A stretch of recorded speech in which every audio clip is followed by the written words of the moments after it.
رباه عفوك إني من نور مدت يداي. الحمد لله رب العالمين والصلاة والسلام على أشرف الأنبياء والمرسلين نبينا محمد وعلى آله وأصحابه ومن تبعهم بإحسان إلى يوم الدين. கண்ணியத்துக்குரிய அல்லாஹ்வின் அடியார்களே, அல்லாஹ் ரப்புல் ஆலமீன் எப்படி அவனுடைய அருளால் அவனுடைய நாட்டத்தால் அல்லாஹ் இந்த நாட்டிலே இந்த புனித பூமியில் என்னையும் உங்களையும் ஒன்று சேர்த்தானோ, அதுபோன்று அல்லாஹ் எம்மை ஜன்னத்துல் ஃபிர்தௌஸில், அதிலும் குறிப்பாக அல்லாஹுடைய தூதர் முஹம்மது ரசூலுல்லாஹ் ஸல்லல்லாஹு அலைஹி வஸல்லம் அவர்களோடும் அவர்களுடைய தோழர்களோடும் அல்லாஹ் என்னையும் உங்களையும் உலக முஸ்லிம்களையும் ஒன்று சேர்ப்பானாக. மக்காவுடைய சிறப்புகள். அறிஞர்கள் மத்தியில் மக்கா எப்போது உதயமானது, கஅபா எப்போது கட்டப்பட்டது என்ற விஷயத்தில் பல கருத்து வேறுபாடுகள் உண்டு. சில அறிஞர்கள் சொல்லுகிறார்கள், கஅபா ஆதம் அலைஹிஸ்ஸலாம் அவர்களை அல்லாஹ் ரப்புல் ஆலமீன் சொர்க்கத்திலிருந்து பூமிக்கு அனுப்பிய பிறகு அவர்கள் மக்காவை நோக்கி வழிகாட்டப்பட்டு அவர்கள் மூலமாக கட்டப்பட்டதுதான் அல்லாஹுடைய இறை இல்லமாகிய கஅபா. இன்னும் சில அறிஞர்கள் சொல்லுகிறார்கள், குறிப்பாக சஹாபாக்களில் அப்துல்லா இப்னு அம்ர் இப்னு ஆஸ் ரலியல்லாஹு அன்ஹு அவர்களுடைய கருத்தும் அதில் ஒன்று. அல்லாஹ் ரப்புல் ஆலமீன் இந்த உலகத்தை படைப்பதற்கு 2000 ஆண்டுகளுக்கு முன்னதாகவே அல்லாஹ் கஅபாவை மலக்குகளால் இந்த பூமியில் அமைத்தான் என்று. அல்லாஹு அலம். ஆனால் இந்த பூமியில் முதலாக அல்லாஹ்வை வணங்குவதற்கு கட்டப்பட்ட இல்லம் எது? மஸ்ஜிதுல் ஹராம், கஅபா. அல்லாஹ்வுடைய தூதர் ஸல்லல்லாஹு அலைஹி வஸல்லம், ரசூலுல்லாஹ் என்று சொல்லும்போது ஸல்லல்லாஹு அலைஹி வஸல்லம் அவர்கள் சொன்னார்கள், அவர்களிடத்திலே கேட்கப்பட்டது, யா ரசூலல்லாஹ் ஐயு மஸ்ஜிதின் உதிய ஃபில் அர்த், இந்த பூமியில் அவ்வலன் முதலாவதாக கட்டப்பட்ட பள்ளிவாசல் எது? ரசூலுல்லாஹி ஸல்லல்லாஹு அலைஹி வஸல்லம் சொன்னார்கள், அல் மஸ்ஜிதுல் ஹராம், கஅபா. சும்ம ஐ, அதற்கு பிறகு எது என்று கேட்கப்பட்டது. என்ன சொன்னார்கள் அல்லாஹ்வுடைய தூதர்? அல் மஸ்ஜிதுல் அக்ஸா. இந்த இரண்டுக்கும் இடைப்பட்ட கால அளவு எவ்வளவு என்று கேட்கப்பட்டது. அல்லாஹ்வுடைய தூதர் ஸல்லல்லாஹு அலைஹி வஸல்லம் சொன்னார்கள், 40 சனா, 40 ஆண்டுகள். கஅபா கட்டப்பட்டதற்கும் பைத்துல் முகத்தஸ் கட்டப்பட்டதற்கும் இடைப்பட்ட ஆண்டுகள் எத்தனை? 40 ஆண்டுகளுக்கு பிறகு மஸ்ஜிதுல் அக்ஸா பலஸ்தீனில் கட்டப்பட்டது. அல்லாஹ் ரப்புல் ஆலமீன் அதைத்தான் குர்ஆனிலே சொல்லுகிறான், இன்ன அவ்வல பைத்தின் உதிய லின்னாஸி லல்லதி பிபக்கத முபாரகா. இந்த பூமியில் அல்லாஹ்வை வணங்குவதற்காக மனிதர்கள் அல்லாஹ்வை வணங்குவதற்காக அமைக்கப்பட்ட முதல் இல்லம் அவ்வல பைத் கஅபா தான், மஸ்ஜிதுல் ஹராம் தான். அல்லாஹ் சொல்கிறான், பிபக்கத முபாரகா, அது அமைக்கப்பட்ட இடம் பக்கா, அது பரக்கத் பொருந்தியது. வஹுதல் லில் ஆலமீன், அந்த ஊர், அந்த கஅபா மனிதர்கள் எல்லோருக்கும் நேர்வழி காட்டக்கூடியது. ஃபீஹி ஆயாத்தும் பையினாத், அங்கு அமைக்கப்பட்ட அந்த ஊரில் பல அத்தாட்சிகள் இருக்கிறது. ஆயாத்தும் பையினாத், அதில் ஒரு அத்தாட்சி தான் மக்காமு இப்ராஹிம், இப்ராஹிம் அலைஹிஸ்ஸலாம் நின்ற அவர்களுடைய பாதம் பதிந்த அந்த இடம். வமன் தഖலஹு கான ஆமினன். அல்லாஹு அக்பர். யார் அந்த பூமியில் நுழைகிறாரோ அவர் பாதுகாக்கப்படுவார். அவரை யாரும் எதுவும் இந்த உலகத்திலும் செய்துவிட முடியாது. அல்லாஹ் ரப்புல் ஆலமீனுடைய புத்தகம் அல் குர்ஆனில் என்ன சொல்கிறான்? இந்த பூமியில் முதலாக அமைக்கப்பட்ட இல்லம் கஅபா தான். அது எங்கே இருக்கிறது? மக்காவில். அறிஞர்கள் மத்தியில் இன்னும் சில கருத்து வேறுபாடுகள் உண்டு. மக்கா சிறந்ததா, மதீனா சிறந்ததா வாழ்வதற்கு? அறிஞர்களில் பெரும்பாலான அறிஞர்களுடைய கருத்தின்படியும், இமாம் ஷாஃபிஈ, இமாம் அஹ்மத் பின் ஹம்பல் ரஹிமஹுல்லாஹ் அவர்களுடைய கருத்தின்படியும் அவர்கள் சொல்வது வாழ்வதற்கு ஏற்றமானது மக்காதான். ஏன்? மதீனாவை விட அமல்களுக்கு எங்கே அதிகம் நன்மை அதிகம்? மக்காவில் தான். மக்காவில் வாழும் போது அதிகமான அமல் செய்தால் ஏராளமான நன்மைகளை பெற முடியும். அதனால் மக்கா தான் வாழ்வதற்கு சிறந்த ஊர் என்று சில அறிஞர்கள் சொல்கிறார்கள். இன்னும் சில அறிஞர்கள், மாலிக் ரஹிமஹுல்லாஹ் அவர்கள் போன்றவர்கள் சொல்கிறார்கள், மதீனா தான் சிறந்தது. ஏன்? அல்லாஹ்வுடைய தூதர் ஸல்லல்லாஹு அலைஹி வஸல்லம் வாழ்வதற்கு தேர்ந்தெடுத்த ஊர் எது? மதீனா. அவர்கள் வாழ்ந்து மரணிப்பதற்கு தேர்ந்தெடுத்த ஊர் மதீனா. அல்லாஹ்வுடைய தூதர் சிறந்ததாக கருதிய ஊர் மதீனா, அதனால் மதீனா தான் சிறந்ததாக இருக்கும் என்று சில அறிஞர்கள் கருத்து சொல்கிறார்கள். இன்னும் சில அறிஞர்கள் மக்காவும் மதீனாவும் இரண்டு கண்களை போல், எது சிறந்தது என்று கேட்டால் சொல்ல முடியாது. இன்னும் சில அறிஞர்களுடைய கருத்துக்கள் உண்டு. அல்லாஹ் ரப்புல் ஆலமீன் குர்ஆனிலே மக்காவிற்கு பல பெயர்களை சொல்கிறான். யாருக்காவது தெரியுமா மக்காவுக்கு இருக்கக்கூடிய பெயர்கள் என்ன? மக்கா, பக்கா, உம்முல் குரா, அதற்கு பேர் அல் பலதுல் அமீன், அல் பல்தா. இது போன்று அல்லாஹ் பல பெயர்களை மக்காவிற்கு சொல்கிறான். அல்லாஹ்விடத்தில் எந்த ஒரு அந்தஸ்தின் உயர்வு இருக்குமோ அதை அல்லாஹ் பல பெயர்களிட்டு அழைப்பான். மறுமையுடைய அந்தஸ்து அல்லாஹ்விடத்தில் உயர்வானது. அதனால் மறுமைகளுக்கு பல பேர் உண்டு குர்ஆனில். அது போன்று அல்லாஹ் மக்காவிற்கு பல பெயர்களை சொல்கிறான். அது ஒரு பெயர் தான் மக்கா. மக்கா என்றால் என்ன? அரபி மொழியின்படி மக்காவுடைய ஊர் ஏன் மக்கா என்று அழைக்கப்பட்டதென்றால், மக்கா குறைவான தண்ணீர் உள்ள பிரதேசம். அங்கே ஜம்சமை தவிர வேறு தண்ணீர் பெறுவதற்கு வாய்ப்பே கிடையாது. அதனால் மக்கா என்று அது அழைக்கப்படுகிறது. அல்லது மக்கா என்றால் வாழ்வதற்கு சிரமமான ஊர், அங்கே வாழ முடியாது மக்களால். ஏன்? குன்றுகள், மலை குன்றுகள், பள்ளத்தாக்குகள் என எல்லாம் சூழ்ந்தது. அங்கே வாழ்வது கொஞ்சம் சிரமம்தான். அல்லது மக்கா என்று ஏன் பெயர் வந்தது என்றால், யார் அதை அழிக்க வேண்டும் என்று முற்படுகிறார்களோ அவர்கள் அழிந்து விடுவார்கள். அதற்கு மக்கா என்று அழைக்கப்படுகிறது. அதுபோல் அதிகமாக சொல்லப்படுவது குர்ஆனில் பக்கா. மக்கா, பக்கா, பக்கா, தா. பக்கா என்றால் என்ன? பக்கா என்பது அறிஞர்களுடைய கருத்தின்படி அந்த காபா இருக்கா இல்லையா, அந்த காபாவுடைய அது இருக்கக்கூடிய இடம் மட்டும்தான் பக்கா. மக்கா என்றால் முழுவதுமான ஹரமுடைய எல்லை. ஹரமுடைய எல்லை ஆரம்பித்ததிலிருந்து முடியும் வரை வருவதற்கு மக்கா என்று சொல்லப்படும். அந்த காபா அமைந்திருக்கக்கூடிய பகுதிக்கு பக்கா என்று சொல்லப்படும். அல்லது பக்கா என்று சொல்வதற்கு இன்னொரு அர்த்தம் கூட்டம் அதிகமாக இருக்கக்கூடிய இடம். எப்போது பார்த்தாலும் கூட்டம் அதிகமாக இருந்து கொண்டே இருப்பதற்கு பக்கா என்று சொல்லப்படும். இது போன்று அல்லாஹ் ரப்புல் ஆலமீன் குர்ஆனில் மக்காவிற்கு பல பெயர்களை அழைக்கிறான். அல்லாஹ் அதன் மீது சத்தியம் செய்கிறான். லா உக்ஸிமு பிஹாதல் பலத். அல்லாஹ் அந்த ஊரின் மீது சத்தியம் செய்கிறான். வஹாதல் பலதில் வத்தீனி வஸ்ஸைத்தூன் வதூரி சீனின் வஹாதல் பலதில் அமீன். இந்த பாதுகாப்பு அளிக்கக்கூடிய இந்த ஊரின் மீது சத்தியம் செய்கிறேன் என்று அல்லாஹ் சத்தியம் செய்கிறான். எந்த ஒரு மகத்துவத்தை அல்லாஹ் வெளிப்படுத்துவதற்காக குர்ஆனில் பல இடங்களில் அல்லாஹ் சத்தியம் செய்வான். அல்லாஹ்வின் சத்தியம் மேன்மையானது. மேன்மையானவன் எதன் மீது சத்தியம் செய்வான்? எது மேன்மையானதோ அதன் மீது தான் சத்தியம் செய்வான். வஹாதல் பலதில் அமீன். மக்கா அல்லாஹ்விடத்திலே மேன்மையானது. அல்லாஹ்வுடைய தூதர் ஸல்லல்லாஹு அலைஹி வஸல்லம் அவர்களும் இதை சொன்னார்கள். மக்காவுடைய முதல் சிறப்பில் ஒன்று ஹரமன் ஆமினன், பாதுகாப்பு அளிக்கக்கூடிய இடம் மக்கா. யார் அதில் நுழைந்தாலும் அவர்கள் பாதுகாப்பை பெறுவார்கள். யாருடைய பிரார்த்தனை இது? மக்கா பாதுகாப்பான இடமாக மாற வேண்டும் என்று யார் பிரார்த்தனை செய்தது?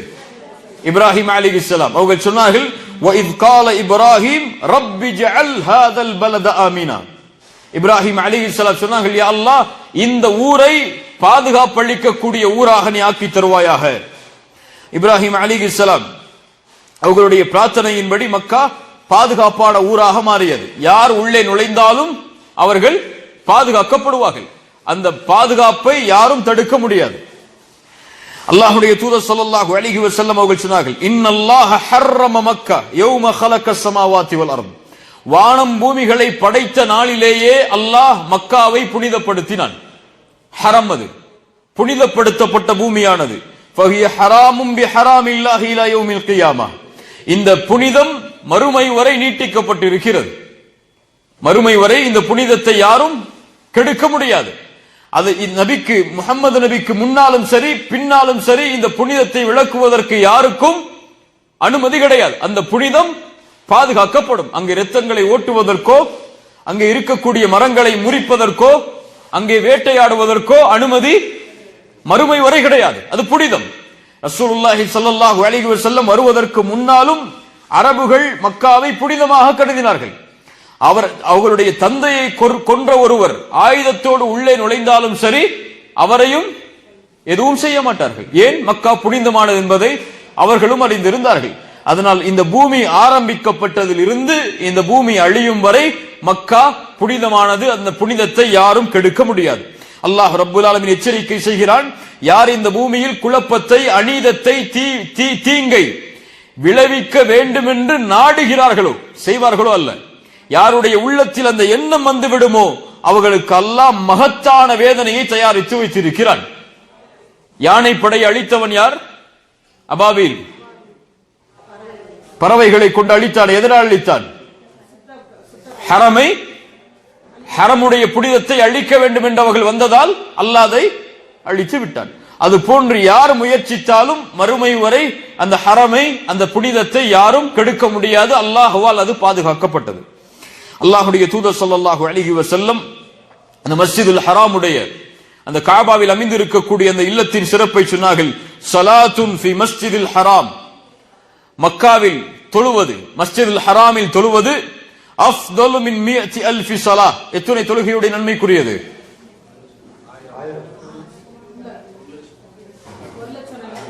1,00,000 1000? 1,00,000 சொல்றவங்களா கை உயர்த்துங்க. 1000 சொல்றவங்களா கை உயர்த்துங்க. சத்த நிறைய வந்துச்சு, அங்க கை கூடணும்னு குறைஞ்சிருச்சு. 1,00,000 நன்மைகள். மக்காவில் தொழுவது 1,00,000 நன்மைகள். மக்காவில் எங்கு தொழுதாலும் சரி. மக்காவிற்கும் மதீனாவிற்கும் உள்ள வித்தியாசம் என்னவென்றால், மக்காவில் எந்த பள்ளியில் தொழுதாலும் 1,00,000 நன்மை உண்டு. ஆனால் மதீனாவில் மஸ்ஜித் நபவியில் தொழுதால் மட்டும்தான் நன்மை. மற்ற இடத்தில் தொழுதால், மற்ற பள்ளிவாசல்களில் தொழுத நன்மை தான் கிடைக்கும். ஆனால் ரூம்ல தொழுதால் அதே நன்மை தான் ரூம்ல தொழ முடியாது. மஸ்ஜிதுல் ஹராம், மஸ்ஜித் நபவியில தொழுதா மட்டும்தான், மஸ்ஜித் நபவிக்கு தொழுவதால் என்ன நன்மையோ அது கிடைக்கும். ஆனா காபாவை பொறுத்தவரை, மக்காவை பொறுத்தவரை அந்த ஹரமுடைய எல்லையில் எங்கே தொழுதாலும் சரி அல்லாஹ் இந்த கூலியை கொடுப்பான். இன்னும் மஸ்ஜித் மக்காவிற்கு அல்லாஹ் ரப்புல் ஆலமீன் கொடுத்த சிறப்பு ஹஜ்ஜும் உம்ராவும். உலகத்தில் உள்ள எல்லோரும் அதை நோக்கி இந்த நன்மையை பெறுவதற்காக வந்து கொண்டே இருப்பார்கள். இன்னும் மக்காவில் செய்யக்கூடிய நல்லமல்கள் எது? தவாஃப். அல்லாஹ்வுடைய தூதர் ஸல்லல்லாஹு அலைஹி வஸல்லம் சொன்னார்கள், மன் தாஃப பிஹாதல் பைத்தி உஸ்பூஅன், தவாஃப் செய்வதுடைய நன்மையை அறிந்து கொள்ளுங்கள். யார் இந்த கஅபாவை 7 முறை சுற்றி வருகிறாரோ ஃபஹ்சாஹு, அதை கணக்கிட்டு அவருக்கு ஒரு அடிமையை விடுதலை செய்த கூலியை அல்லாஹ் கொடுப்பான். அவர் எடுத்து வைக்கக்கூடிய ஒவ்வொரு எட்டும், அவர் எடுக்கக்கூடிய ஒவ்வொரு எட்டும், கீழே வச்சு காலை மேல தூக்கும் போது ஒவ்வொரு எட்டுக்கும் அல்லாஹ் ரப்புல் ஆலமீன் ஒரு பாவத்தை அழிக்கிறான், ஒரு நன்மையை அல்லாஹ் பதிவு செய்கிறான். தவாஃபில் கீழே வைக்கக்கூடிய ஒரு எட்டுக்கும், அந்த பாதத்தை தூக்கும் போது வரக்கூடிய ஒரு எட்டுக்கும் அல்லாஹ் ஒரு நன்மையை கொடுக்கிறான், ஒரு பாவத்தை அழிக்கிறான். 7 முறை சுற்றி வருபவர்களுக்கு அல்லாஹ் ரப்புல் ஆலமீன் ஒரு அடிமையை விடுதலை செய்த கூலியை தருகிறான் என்று அல்லாஹ்வுடைய தூதர் ஸல்லல்லாஹு அலைஹி வஸல்லம் சொன்னார்கள். மேலும் சொன்னார்கள், அத்தவாஃபு ஹவுலல் பைத்தி மிஸ்லு ஸலாஹ், அல்லாஹ்வுடைய இறை இல்லமாகிய கஅபாவை தவாஃப் செய்வது தொழுகைக்கு சமமானது என்று ரசூலுல்லாஹ் சொன்னார்கள். யார் ஒருவர் அதில் பேசுவாரோ அவர் நல்லதையே பேசட்டும், தொழுகையில் பேசக்கூடாது. தொழுகைக்கும் தவாஃபுக்கும் உள்ள வித்தியாசம் என்ன? தொழுகையில் பேசக்கூடாது, தவாஃபில் பேசலாம், பேசினாலும் நல்லதெல்லாம் பேசணும். போன் பேசக்கூடாது. அங்க நின்றுட்டு காபா முன்னாடி இருக்குன்னு சொல்லி செல்ஃபி எடுத்துட்டு கூடாது. அதல்ல காபாவிற்கு கொடுக்கக்கூடிய கண்ணியம். காபாவை தவாஃப் செய்யும் போது எது தேவையோ, எது நன்மையோ அதை தவிர எதையும் பேசக்கூடாது. மேலும் மஸ்ஜிதுல் ஹராம் மக்காவுடைய சிறப்புகளில் ஒன்று காபாவில் அமைந்திருக்கக்கூடிய ஹஜருல் அஸ்வத். காபாவுடைய சிறப்பு. எங்கிருந்து வர வைக்கப்பட்ட கல் அது? சொர்க்கத்துடைய கல். அல்லாஹ்வுடைய தூதர் ஸல்லல்லாஹு அலைஹி வஸல்லம் சொன்னார்கள், இந்த கல்லுக்கு நாளை வறுமையிலே பார்வை கொடுக்கப்படும், பேசுவதற்கு ஆற்றல் கொடுக்கப்படும். இது சாட்சி கூறும் யார் அதை உண்மையாக தொட்டார்களோ அவர்களுக்கு. ஹஜர் அஸ்வத் கல்லை தொட்டால் இந்த கல் நாளை மறுமையில் அவர்களுக்காக சாட்சி கூறும். இன்னும் காபாவுடைய சிறப்பில் ஒன்று ருக்குனுல் யமானி, ஹஜர் அஸ்வதற்கு முன்னால் இருக்கக்கூடிய யமன் தேசத்தை நோக்கி இருக்கக்கூடிய அந்த மூலை. அல்லாஹ்வுடைய தூதர் ஸல்லல்லாஹு அலைஹி வஸல்லம் சொன்னார்கள், யார் ஹஜருல் அஸ்வதுடைய கல்லையும் ருக்குனுல் யமானியையும் தொடுவார்களோ அவர்களுடைய பாவங்கள் அப்படியே உதிர்கிறது என்று. அல்லாஹ்வுடைய தூதர் ஸல்லல்லாஹு அலைஹி வஸல்லம் ருக்குனுல் யமானிக்கு சிறப்பை சொன்னார்கள், ஹஜர் அஸ்வதுக்கு சிறப்பை சொன்னார்கள். மக்காம் இப்ராஹிம் அல்லாஹ்வுடைய அத்தாட்சிகளில் ஒன்று. இன்னும் மக்காவில் இருக்கக்கூடிய நன்மை தரக்கூடிய செயல் அல்லது நன்மை தரக்கூடிய பொருள் ஜம்சம். ஜம்சம் எங்கு மட்டும்தான் கிடைக்கும்? மக்கால தான், மதீனால ஜம்சம் கிடையாது. அங்கிருந்து வர்றதா இங்க உள்ள ஜம்சம். மக்காவில் ஜம்சம் யாரின் மூலமாக வந்தது? யாருடைய பாதத்தில் இருந்து? இஸ்மாயில் அலைஹிஸ்ஸலாம். இந்த ஜம்சம் மறுமை வரை வற்றாமல் பூமியில் உதயமாகிக் கொண்டே இருக்கும். அல்லாஹ்வுடைய தூதர் ஸல்லல்லாஹு அலைஹி வஸல்லம் சொன்னார்கள், இந்த ஜம்சமில் நோய்க்கு நிவாரணை உண்டு. இந்த ஜம்சமில் வயிற்று பசிக்கு பசியை ஆற்றும். யார் எதை நினைத்து இந்த ஜம்சமை குடிக்கிறார்களோ அது அவர்களுக்கு நிறைவேறும். ஒரு எதை நினைத்து குடித்தாலும் சரி அது அவர்களுக்கு நிறைவேறும். நம்ம எதை நினைச்சுதான் குடிப்போம் ஜம்சம? எல்லாம் காசு வேணும் ஜம்சம் குடிப்போம், அல்லது நல்ல பொண்ணு கிடைக்கணும்னு சொல்லி நம்ம வாலிபர்கள் ஜம்சம் குடிப்பாங்க. இப்படி பல பேர் ஒவ்வொரு காரணத்துக்காக ஜம்சம் குடிப்பாங்க. ஆனா மார்க்க அறிஞர்கள், எமக்கு முன்னால் சென்ற முன்னோர்கள் ஜம்சமை குடித்ததற்கு காரணம் மறுமை வெற்றிக்காக. யா அல்லாஹ், இங்கு இந்த ஜம்சம் நீரை கொண்டு என்னுடைய தாகத்தை தணிக்கிறாய், நாளை மறுமையில் எனக்கு தாகத்தை ஏற்படுத்தி விடாது. அந்த நரக வேதனை இருக்கும் போது, ஒரு மைல் தூரத்திலே சொர்க்கம் நரகம் இழுத்து கொண்டு வரப்பட்டிருக்கும் போது, ஒரு மைல் தூரம் சூரியன் இருக்கும் போது நரகம் இழுத்து கொண்டு வரப்பட்டிருக்கும் போது, யா அல்லாஹ் என்ன செய்து விடாது? தாகத்தை ஏற்படுத்தி விடாது என்று ஜம்சமை குடிக்கும் போது துஆ செய்வார்கள். மறுமைக்காக அதிகமான பிரார்த்தனைகளை ஜம்சம் குடிப்பதற்கு முன்னால் கேட்க வேண்டும். அது எமக்கு அதை நிறைவேற்றி தரும். இப்படி மக்காவிற்கு 1000 சிறப்புகளை அல்லாஹ்வுடைய தூதர் ஸல்லல்லாஹு அலைஹி வஸல்லம் அவர்கள் சொன்னார்கள். மக்கா புனித பூமி, அந்த புனிதத்தை யார் பாதுகாக்கிறார்களோ அவர்களும் பாதுகாக்கப்படுவார்கள். புனிதத்தை யார் கெடுக்கிறார்களோ அவர்களும் அல்லாஹ்வால் தண்டனைக்கு உட்படுத்தப்படுவார்கள். மதீனாவுடைய சிறப்புகள். கடைசியாக அல்லாஹ்வுடைய தூதர் ஸல்லல்லாஹு அலைஹி வஸல்லம் அவர்கள் சொன்னார்கள், மக்காவை பார்த்து, மக்காவே அல்லாஹ்வுடைய புனித பூமிகளில் உயர்ந்த பூமி நீ, மக்காவே அல்லாஹ்விற்கு விருப்பமான பூமிகளில் விருப்பமான பூமி நீ, உன்னை விட்டு நான் பிரிந்திருக்க மாட்டேன், உன் சமூகம் என்னை வெளியாக்கி இருக்கவில்லை என்றார். உன்னோடுதான் நான் கடைசி வரை இருந்திருப்பேன், ஆனால் உன்னுடைய சமூகம் என்னை வெளியாக்கியதால் நான் வெளியேறுகிறேன். அல்லாஹ்விற்கு விருப்பமான பூமி நீ, அல்லாஹ்விடத்திலே உயர்ந்த பூமி நீ என்று அல்லாஹ்வுடைய தூதர் ஸல்லல்லாஹு அலைஹி வஸல்லம் மக்காவுடைய சிறப்பை நமக்கு சொன்னார்கள். மதீனாவுடைய சிறப்புகள். அல்லாஹ்வுடைய தூதர் ஸல்லல்லாஹு அலைஹி வஸல்லம் மக்காவை விட்டு வந்ததற்கு பிறகு இந்த ஊருக்கு, நாம் இப்ப இருக்கக்கூடிய இந்த ஊருக்கு அல்லாஹ்வுடைய தூதர் ஸல்லல்லாஹு அலைஹி வஸல்லம் அவர்களும் மக்காவில் இருந்த சஹாபாக்களும் வந்ததற்கு பிறகு அதிகமான கவலை அவர்களுடைய உள்ளத்திலே தொற்றிக் கொண்டது. மக்காவை பற்றிய ஏக்கம், மக்காவை பற்றிய கவலை, அல்லாஹ்வுடைய ஊரை விட்டு பிரிந்து விட்டோம் என்ற ஒரு ஏக்கம் அவர்களுடைய உள்ளத்தில் ஆழமாக பதிந்திருந்தது. அது பலருக்கு நோயாக கூட மாறியது. அபூபக்கர் சித்திக் ரலியல்லாஹு அன்ஹு கவலைப்பட்டார்கள். பிலால் அவர்கள் கவிதை படித்துக் கொண்டே மதீனாவுடைய வீதிகளில் மக்காவை நினைத்து கவிதை படித்துக் கொண்டே திரிந்தார்கள். அல்லாஹ்வுடைய தூதர் ஸல்லல்லாஹு அலைஹி வஸல்லம் சஹாபாக்களுடைய நிலைமையை பார்த்தவுடன் அல்லாஹ்விடத்திலே பிரார்த்தனை செய்தார்கள், அல்லாஹும்ம ஹப்பிப் இலைனா ஹப்பிப் இலைனல் மதீனா கஹுப்பினா மக்கா வ அஷத். யா அல்லாஹ், என்னுடைய உள்ளத்தில் மதீனாவுடைய நேசத்தை அதிகப்படுத்து, மக்காவுடைய நேசத்தை போல் அல்லது அதை விட அதிகமாக. சுப்ஹானல்லாஹ். அல்லாஹ்வுடைய தூதர் மதீனாவிற்கு வந்தவுடன் பிரார்த்தனை செய்தார்கள், யா அல்லாஹ், இந்த ஊருடைய நேசத்தை என்னுடைய உள்ளத்திலே கொடு, மக்காவுடைய நேசம் எப்படி இருக்கிறதோ அது போல் அல்லது அதை விட அதிகமாக. அல்லாஹ் அங்கீகரித்தான். ரசூலுல்லாஹ்விற்கு விருப்பமான ஊராக அல்லாஹ் இதை ஆக்கினான். இங்கே வாழ்ந்தார்கள், இங்கேதான் அல்லாஹ்வுடைய தூதர் ஸல்லல்லாஹு அலைஹி வஸல்லம் மரணித்தார்கள். மதீனாவிற்கு நிறைய பேர் உண்டு. யாருக்கு தெரியும்?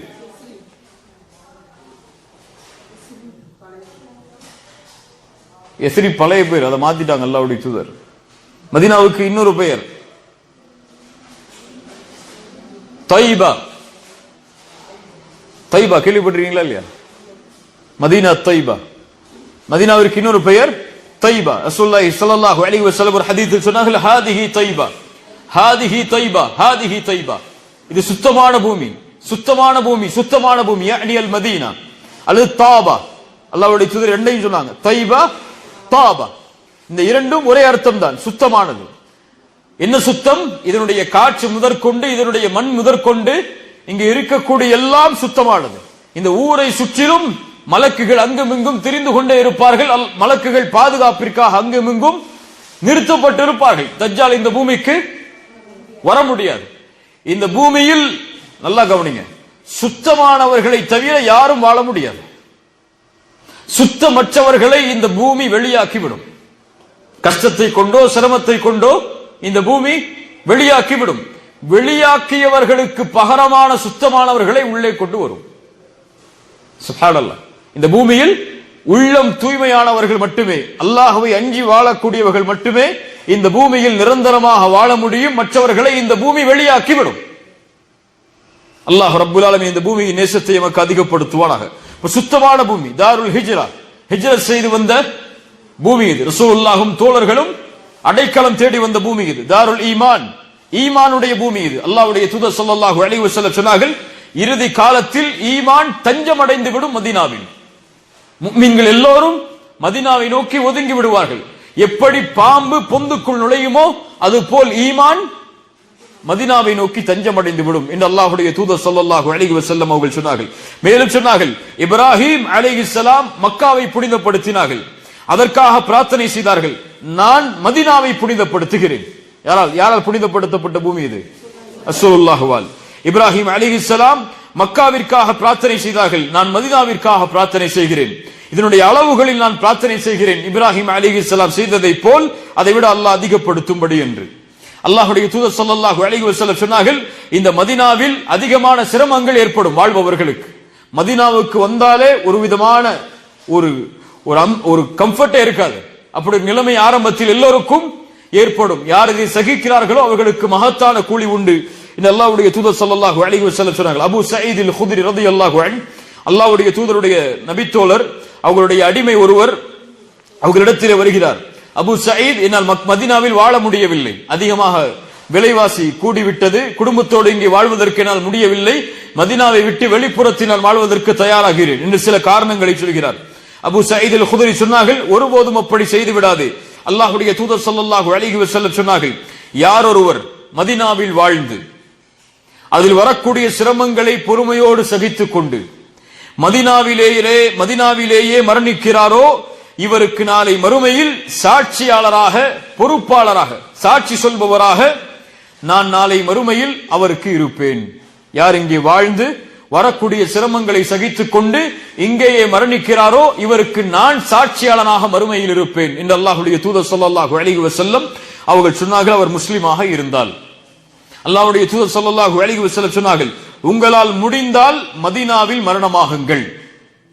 உங்களால் முடிந்தால் மதீனாவில் மரணமாகுங்கள்.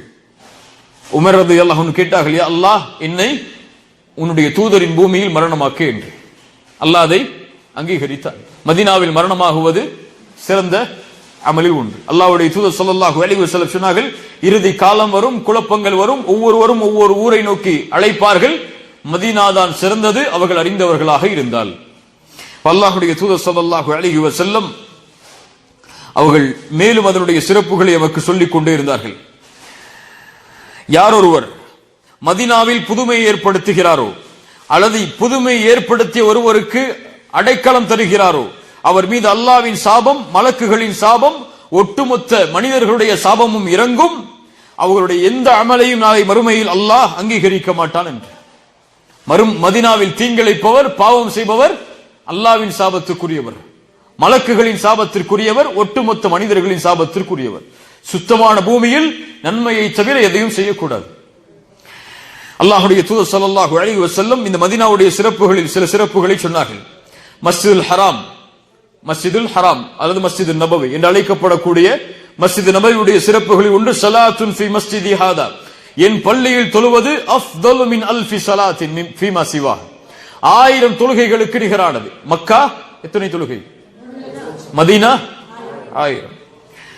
அல்லாஹ்வுடைய தூதர் ஸல்லல்லாஹு அலைஹி வஸல்லம் மேலும் சொன்னார்கள், மதீனாவில் இருக்கக்கூடிய ரௌதத்து ஷரீஃபா மா பைன பைதி வ மிம்பரி, என் வீட்டிற்கும் என் மிம்பருக்கும் இடைப்பட்ட அந்த இடத்தில் ரௌதத்தும் மின் ரியாதில் ஜன்னah, சொர்க்கத்துடைய பூஞ்சோலை உண்டு. இது அல்லாஹ்வுடைய தூதருடைய வீடு. எங்க இருக்கு அல்லாஹ்வுடைய தூதருடைய வீடு? மதீனால எங்க இருக்கு? மஸ்ஜித் நபவியில் எங்க இருக்கு? மிம்பர் பக்கத்தில் எங்க இருக்கு? ரசூலுல்லாஹ் எங்கே அடக்கமாகினார்களோ அதுதான் யாருடைய வீடு? ரசூலுல்லாஹ்வுடைய வீடு. ரசூலுல்லாஹ்வுடைய வீட்டுக்கும் மிம்பருக்கும் இடைப்பட்ட அந்த இடைவெளியில் என்ன இருக்கிறது? ரௌதா, சொர்க்கத்துடைய பூஞ்சோலை. அறிஞர்கள் சொல்கிறார்கள், இந்த இடம் நாளை மறுமையில் உயர்த்தப்படும். இந்த இடத்தில் தொழுபவர்கள் இந்த இடத்தில் தொழுபவர்களுக்காக இந்த இடம் நாளை மறுமையில் சாட்சி சொல்லும். மதீனாவுடைய சிறப்புகளில் ஒன்று மஸ்ஜித் குபா, மதீனாவில் முதலாக அமைக்கப்பட்ட பள்ளிவாசல் மஸ்ஜிதுல் குபா. அல்லாஹ்வுடைய தூதர் ஸல்லல்லாஹு அலைஹி வஸல்லம் சொன்னார்கள், யார் இந்த பள்ளிக்காக வெளியேறி 2 ரக்அத் தொழுகை இந்த பள்ளியில் தொழுகிறாரோ கான கஅத்லி உம்ரா, அதனுடைய கூலி உம்ராவிற்கு சமமானது என்று. அங்கே தொழக்கூடிய தொழுகையுடைய கூலி உம்ராவிற்கு சமமானது என்று அல்லாஹ்வுடைய தூதர் ஸல்லல்லாஹு அலைஹி வஸல்லம் அவர்கள் சொன்னார்கள். அல்லாஹ்வுடைய தூதர் ஸல்லல்லாஹு அலைஹி வஸல்லம் மதீனாவுடைய சிறப்புகளில் சொன்னார்கள், அஜ்வா, மதீனாவில் விளையக்கூடிய அஜ்வா பேரித்தம்பழம். யார் காலையில் எழுந்து 7 பேரித்தம்பழ அஜ்வாக்களை சாப்பிடுகிறாரோ அன்றைய தினம் அவருக்கு சூனியமோ அல்லது விஷமோ அவரை தீண்டாது என்று அல்லாஹ்வுடைய தூதர் ஸல்லல்லாஹு அலைஹி வஸல்லம் அவர்கள் சொன்னார்கள். மதீனாவுடைய சிறப்புகளில் ஒன்று ஜபல் உஹுத், உஹுத் மலை. அல்லாஹ்வுடைய தூதர் உஹுத் மலையை பார்த்து ஒரு முறை சொன்னார்கள், ஹாதிஹி தாபா, இது சுத்தமான பூமி, வ ஹாதா உஹுதுன், இது உஹுதுடைய மலை, யுஹிப்புனா வ நுஹிப்புஹு, இந்த மலையும் எம்மை நேசிக்கிறது, நாமும் இந்த மலையை நேசிக்கிறோம். சுப்ஹானல்லாஹ், இந்த மலையும் எம்மை நேசிக்கிறது, நாமும் இந்த மலையை நேசிக்கிறோம் என்று அல்லாஹ்வுடைய தூதர் ஸல்லல்லாஹு அலைஹி வஸல்லம் அவர்கள் சொன்னார்கள். மதீனாவுடைய இன்னொரு சிறப்புகளில் மிக முக்கியமான சிறப்பு ரசூலுல்லாஹ்வுடைய கபர். ரசூலுல்லாஹ்வுடைய அந்த புனித உடல் அடக்கம் செய்யப்பட்ட இடம் நாம் வாழக்கூடிய இந்த மதீனாவில் உண்டு. மஸ்ஜிதுல் நபவியில் அந்த பள்ளிவாசலோடு இணைக்கப்பட்டது பின்னால் காலத்தில் அல்லாஹ்வுடைய தூதருடைய இல்லம், அங்கே அல்லாஹ்வுடைய தூதருடைய கபர் உண்டு. யார் இங்கே வருகிறார்களோ அவர்கள் அல்லாஹ்வுடைய தூதர் ஸல்லல்லாஹு அலைஹி வஸல்லம் அவர்களுடைய கபரை ஜியாரத் செய்வது சுன்னah. ஆனால் ஒழுக்கத்தோடும் மாண்போடும் செய்ய வேண்டும். ரசூலுல்லாஹ் உயிரோடு இருந்தால் எப்படி அவர்களுக்கு முன்னால் நடந்து கொள்வோமோ அது போல்தான் மஸ்ஜித் நபவியில் அல்ல, இந்த ஊர் முழுக்க நடந்து கொள்ள வேண்டும். இந்த ஊரில் சத்தங்களை உயர்த்துவதோ தேவையற்ற பேச்சுகளை பேசுவதோ ரசூலுல்லாஹ் இருந்தால் எப்படி நாம் செய்ய மாட்டோமோ அது போன்று ரசூலுல்லாஹ் இல்லை என்றாலும் செய்யக்கூடாது. ஒரு முறை மஸ்ஜித் நபவியில் 2 தோழர்கள் உமர் அவர்களுடைய காலத்தில் சத்தமிட்டு கூச்சலிட்டுக் கொண்டிருக்கிறார்கள். உமர் அவர்கள் இருவரையும் அழைத்தார்கள், யார் நீங்கள்? அவர்கள் சொன்னார்கள், நாங்கள் தாயிஃபிலிருந்து வருகிறோம் என்று. இந்த ஊர்வாசிகளாக இருந்திருந்தால் நடந்திருப்பது வேறு. அல்லாஹ்வுடைய தூதருடைய இல்லம் இருக்கக்கூடிய, அல்லாஹ்வுடைய தூதருடைய மஸ்ஜித் இருக்கக்கூடிய இங்கே இருந்து கொண்டு சப்தங்களை உயர்த்துகிறீர்களா என்று கேட்டார்கள். ரசூலுல்லாஹ்விற்கு முன்னால் சப்தத்தை உயர்த்தினால் என்ன ஆகும்? அமல்கள் அழிந்துவிடும். அல்லாஹ்வுடைய தூதர் உட்கார்ந்து இருக்கும் போது சப்தத்தை உயர்த்தி பேசினால் என்ன ஆகும்? அமல்கள் அழிந்துவிடும். அல்லாஹ்வுடைய தூதருடைய கபரை ஜியாரத் செய்ய சென்றால் கண்ணியத்தோடு செல்ல வேண்டும், மரியாதையோடு செல்ல வேண்டும், பணிவோடு செல்ல வேண்டும். அங்க நின்னுகிட்டு போன் பேசிட்டு இருக்கிறதோ அல்லது கபருக்கு முன்னாடி செல்ஃபி எடுக்கிறதோ இதுவெல்லாம் அநாகரிகமான செயல்பாடுகள். அதை ஒருபோதும் செய்யக்கூடாது. முடிந்தால் மஸ்ஜித் நபவிக்கு போகும்போது போன் கொண்டு போவாதீங்க. அங்க ரிங் அடிக்கிறதே அநாகரிகமான செயல். அங்க உட்கார்ந்து வீணான பேச்சுகளை பேசுறது மிக அநாகரிகமான செயல். மஸ்ஜித் நபவி புனிதத்தோடு பார்க்கப்பட வேண்டும். அல்லாஹ்வுடைய தூதர் ஸல்லல்லாஹு அலைஹி வஸல்லம் அவர்களுடைய கபரில் இருக்கிறார்கள். அதனால் அந்த கண்ணியத்தை உயிரோடு இருந்தால் எப்படி கொடுப்போமோ அவர்கள் மரணித்ததற்கு பிறகும் அதே கண்ணியத்தை கொடுக்க வேண்டும் என்று குர்ஆன் சொல்லுகிறது. நபித்தோழர்களுடைய வழிமுறை அது. அல்லாஹ்வுடைய தூதர் ஸல்லல்லாஹு அலைஹி வஸல்லம் இது போன்று ஏராளமான சிறப்புகளை மதீனாவிற்கு சொன்னார்கள். ذَلِكَ وَمَن يُعَظِّمْ شَعَائِرَ اللَّهِ فَإِنَّهَا مِن تَقْوَى الْقُلُوبِ. அதனால் மக்காவுடைய புனித இடங்களிலும் மதீனாவுடைய புனித இடங்களிலும் கண்ணியத்தோடு நடந்து கொள்ள வேண்டும். இது அல்லாஹ்வுடைய அத்தாட்சிகள் இருக்கக்கூடிய இடங்கள். யார் அல்லாஹ்வுடைய புனிதத்தை பாதுகாக்கிறார்களோ அவர்களுடைய உள்ளம் இறையச்சத்தை சுமப்பதற்கு சமமானது. அவர்களுடைய உள்ளத்தில் தான் இறையச்சம் இருக்கிறது. யாருடைய உள்ளத்தில் இறையச்சம் இல்லையோ அவர்கள்தான் புனித தலங்களில் அதன் புனிதத்தை பேணாமல் நடந்து கொள்வார்கள். நாம் பேசக்கூடிய பேச்சு முதற்கொண்டு எடுத்து வைக்கக்கூடிய நடை முதற்கொண்டு எல்லாம் இந்த புனித இடத்துடைய கண்ணியத்தை வெளிப்படுத்துவதற்காகவே அமைய வேண்டும் இன்ஷா அல்லாஹ். மிக குறிப்பானது அல்லாஹ் மக்கா மதீனாவை வருவதற்கு அங்கே வாழ்வதற்கு சில நாட்கள் எமக்கு அவகாசம் கொடுத்தது. அல்லாஹ் எமக்கு செய்த மிகப்பெரிய அருள். இந்த அருளை யார் வீணடித்தார்களோ அவர்கள் நாளை மறுமையில் மிகப்பெரிய நஷ்டவாளிகளாக மாறுவார்கள். அதனால இங்க நம்ம சுத்தி பார்க்க வரல, சொகுச அனுபவிக்க வரல, குடும்பத்தோடு உட்கார்ந்து தேவையானதை பர்ச்சேஸ் பண்ணிட்டு தேவையானதை பேசிட்டு போகணும்னு வரல. அல்லாஹ்வுடைய முகத்தை நாடி அல்லாஹ்வுடைய திருப்திக்காக மட்டும்தான் அங்க வந்திருக்கோம். அதை முதல்ல புரிஞ்சுக்கணும் எல்லாரும். அதனை நோக்கமாக கொண்டு மட்டும் இங்கே வாழ்வதாக இருந்தால் அல்லாஹ் எமக்கு நாம் இருக்கக்கூடிய ஒவ்வொரு நொடிக்கும் நன்மையை பதிவு செய்வான். அந்த புனிதத்தை நாம் பாதுகாத்தால், அல்லது வேறு நோக்கமாக இருந்தால் அல்லாஹ் பாதுகாக்க வேண்டும். இதற்கு நாம் நிராகரித்தால் அல்லாஹ்வுடைய வேதனை மிக பயங்கரமாக இருக்கும். அல்லாஹ்விற்கு இதற்கு நன்றி செலுத்தினால், நன்றியோடு நடந்து கொண்டால் அல்லாஹ் இன்னும் பல வாய்ப்புகளை எமக்கு தருவான். லைன் ஷக்கர்தும் லஸீதன்னக்கும், நன்றி செலுத்தினால் அல்லாஹ் அதிகப்படுத்துவான். நன்றிக்கு மாற்றமாக நடந்தால் அல்லாஹ்வுடைய வேதனை மிக பயங்கரமானது. அல்லாஹ் ரப்புல் ஆலமீன் இந்த புனித பூமியின் கண்ணியத்தை பாதுகாப்பதற்கும் அதிகமான அமல் செய்வதற்கும் எனக்கும் உங்களுக்கும் அல்லாஹ் அருள் செய்வானாக. ஜஸாக்குமுல்லாஹு கைர், பாரக்கல்லாஹு ஃபீக்கும். அகூலு கௌலி ஹாதா அஸ்தக்ஃபிருல்லாஹ லீ வ லக்கும். அஸ்ஸலாமு அலைக்கும் வரஹ்மத்துல்லாஹி வபரகாத்துஹு.